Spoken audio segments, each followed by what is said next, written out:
Most people imagine the Sahara as a giant empty space, a place with nothing, no life, no movement, just endless sand and unbearable heat. But that image is wrong. Because hidden inside this ocean of dunes, there is a people who have survived here for over 1,000 years. A people who don't see the desert as an enemy, but as a home. They are called the Tuareg. To understand how the Tuareg survive, we first need to understand what the Sahara really is. The Sahara is not just hot.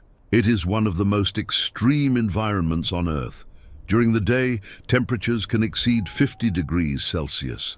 At night, they can drop close to freezing. Rain may not fall for months or even years. Water sources are rare, unpredictable, and often separated by hundreds of kilometers. And yet, the Tuareg not only survive here, they move through it, they trade across it, they raise families in it. They live inside one of the most hostile ecosystems on the planet. The Tuareg are a nomadic people spread across several countries in North and West Africa, mainly Mali, Niger, Algeria, Libya, and Burkina Faso. For centuries, they have been known as the blue people of the desert because of the deep indigo dye in their clothing, which stains their skin blue over time. But what makes the Tuareg truly unique is not their color. It is their relationship with the desert. While most civilizations are built around controlling nature, the Tuareg survive by adapting completely to it. Their entire lifestyle is shaped by movement. In the Sahara, staying in one place too long is dangerous. Resources disappear, wells dry up, pasture for animals vanishes. So the Tuareg developed a culture of constant migration. They follow seasonal routes that their ancestors memorized long before maps existed. Paths drawn not on paper, but in memory, stories, and stars. Navigation is one of their most impressive skills. In a landscape where everything looks the same, Tuareg guides can travel hundreds of kilometers using only the position of the sun, the stars, the wind, and subtle patterns in the sand. A slight change in dune shape, the color of distant hills, or the behavior of animals can indicate where water might be hidden underground. Water is the core of everything. In the Sahara, water is not just a resource.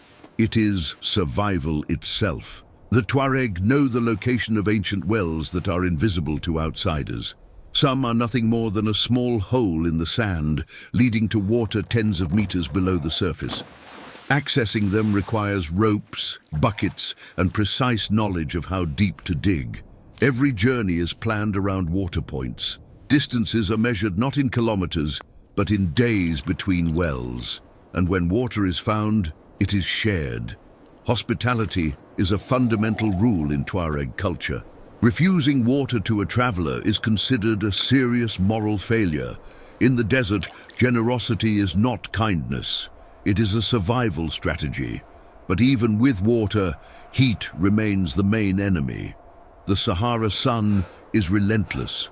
Direct exposure can kill in hours.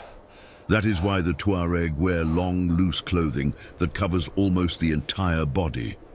Contrary to what many think, these layers are not to keep warm, but to protect from heat, wind, and sand. The fabric creates a microclimate around the skin, reducing dehydration and sunburn. One of the most iconic elements of Tuareg identity is the tagelmust, a long veil worn by men that covers the face, leaving only the eyes visible. Unlike many cultures where women wear veils, among the Tuareg it is the men who cover their faces. The veil protects against sandstorms, insects, and dry air. But it also has social meaning. Removing it in public is considered disrespectful or even shameful. The desert shapes not just the body, but the mind. Life in the Sahara forces a different perception of time. There are no clocks, no schedules, no deadlines. Everything is dictated by the environment. You move when the heat allows. You stop when the wind becomes dangerous. You rest when the animals need water. Time becomes fluid, slow, and circular. This rhythm affects how the Tuareg think about life itself.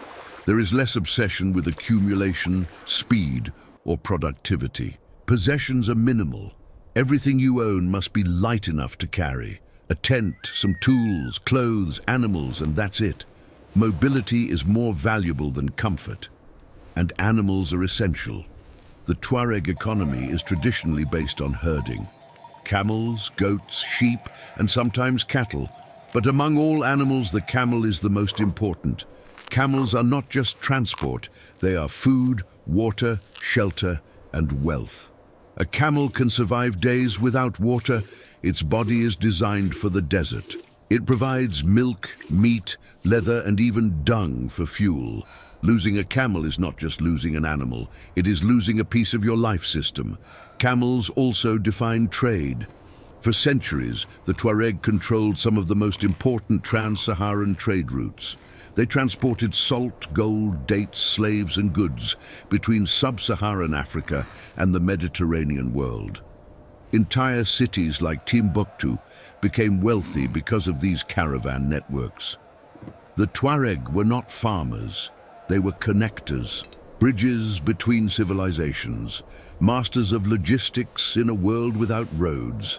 But survival in the desert is not only physical, it is also political. Modern borders cut through Tuareg territory without considering their nomadic roots. Countries like Mali and Niger imposed national laws on a people who never lived inside fixed boundaries. This created constant conflict. Many Tuareg communities became marginalized, excluded from political power, education, and economic development. As governments expanded, the desert became militarized. Trade routes turned into smuggling paths. Traditional nomads were suddenly labeled as rebels, insurgents, or terrorists. The same desert that once gave freedom now became a zone of control and surveillance. Climate change made everything worse. The Sahara is expanding. Rain patterns are becoming more unpredictable. Pastures are disappearing. Water sources are drying faster. For a nomadic culture that depends on ecological balance, even small environmental changes can be catastrophic. Many Tuareg families are now forced to settle in cities. They abandon migration and move into slums on the outskirts of urban centers. But city life is alien to them. Skills that once meant survival, navigation, herding, desert knowledge have little value in the modern economy. This creates a silent cultural crisis. A people adapted to one of the most extreme environments on Earth is now struggling to survive inside the modern world. And yet, Tuareg culture remains incredibly resilient. Music, poetry, and oral storytelling are central to their identity. Songs talk about journeys, love, loss, exile, and the desert itself. Their instruments and rhythms influenced entire musical movements across Africa and beyond. Tuareg society is also unusual in its gender structure. Women traditionally have high social status. Lineage is often matrilineal. Women own the tents, control family property, and play a major role in decision-making. While men travel, women maintain cultural continuity. In many ways, Tuareg culture feels like an alternative model of civilization, one where survival is based on adaptation, not domination, where wealth is mobility, not accumulation, where community matters more than borders. And this brings us to the real question: what does it actually mean to survive? In modern society, survival usually means money, infrastructure, technology, but the Tuareg show a different version of survival, one where knowledge replaces machines, where memory replaces maps, where cooperation replaces competition. In the Sahara, you cannot fight nature, you cannot control it, you can only listen to it. The Tuareg survived for centuries not because they conquered the desert, but because they accepted its rules. They learned when to move, when to stop, when to give, when to wait. And maybe that is the most powerful lesson hidden inside the hottest desert on Earth. That real survival is not about resisting the world.